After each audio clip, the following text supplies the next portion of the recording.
Last ঝগড়াটা হয়েছে, সে আমার কাছে বাড়ি চেয়েছিল, তাকে বাড়ি দেওয়া হয়নি বিধায় সে আমার বাসা ছেড়ে চলে গেছে। আপনারা যদি আগের কথাগুলো মনে করেন, তো আগের কথাগুলোই এটা, যে সে বাড়ি চেয়েছে, সে বাড়ি না পাওয়ার কারণে সে চলে গেছে, এবং এটা নিয়ে আমাদের সামাজিক যোগাযোগ মাধ্যমে যথেষ্ট কথাবার্তা হয়েছে। এই কথাগুলো সে ভেবেছে যে এতদিনে মানুষ সব বোকা, দর্শক সব বোকা, দর্শকের মনে নাই যে আগে কি হয়েছে। উনি ওই কথা বাদ দিয়ে উনি বলেছে যে ওর সন্তান আছে, এটা জানতে পেরে আমি চলে আসছি। মানে মিথ্যা কথা বলার একটা লিমিট থাকে। 1 বছর পরে সে এই ধরনের মিথ্যাচার করার কারণ হচ্ছে সে নিজে ইন্টেনশনালি সে আমাকে ছোট করতে চাচ্ছে, সমাজে সে আমাকে চরিত্রহীন বানাতে চাচ্ছে, এবং সে আমাকে চরিত্রহীন বানাতে যে দুইজন ক্যারেক্টার সে তুলে নিয়ে এসেছে, যে আমি একই সঙ্গে দুইজন হাজবেন্ডকে আমি এইভাবে রেখে দিয়েছি, যে যেটা যার সাথে সম্পর্ক এতদিন তাহলে বলেনি কেন? আমার কথা হচ্ছে, তুমি আমার সাথে 4 বছর সম্পর্কে ছিলা, রিলেটেড ছিলা, 4 বছর তুমি কেন ছিলা?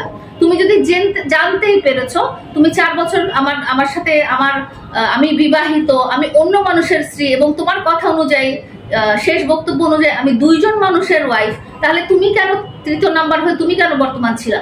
আমি একটা কথা আপনাদেরকে বলি, আপনাদের হয়তো মনে নাই যে সে এক ইন্টারভিউতে এক কথা বলে। লাস্ট ইন্টারভিউতে বলেছে সে যখন জানতে পেরেছে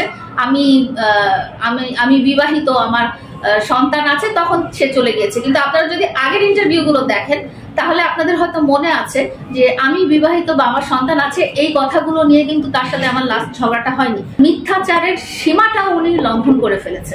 মিথ্যা কথা বলতে বলতে উনি এত দূর পর্যায়ে চলে গেছে যে তার কোনো হিতাহিত জ্ঞান নাই যে উনি কি বলতেছে কি বলতেছে না, একটা মানুষ সম্পর্কে কিভাবে কি অবস্থায় চলে গেছে। ওনার সাথে আমার 4 বছরের সম্পর্ক, 4 বছরের সম্পর্কে আমরা অনেকবার নিউজ মিডিয়ার সামনে এসেছি। কখনো তো আমি শুনিনি উনি এই ধরনের মিথ্যাচারগুলো করেছেন, কখনো তো আমি শুনিনি যে উনি এই বক্তব্যগুলো প্রেজেন্ট করছেন। এবং ওনার সাথে আমার সম্পর্ক শেষ হয়ে গেছে গত 1 বছরে। 1 বছরেও তো উনি বলেনি, উনি 1 বছর পরে সেই ধরনের মিথ্যাচার করা মানে কি?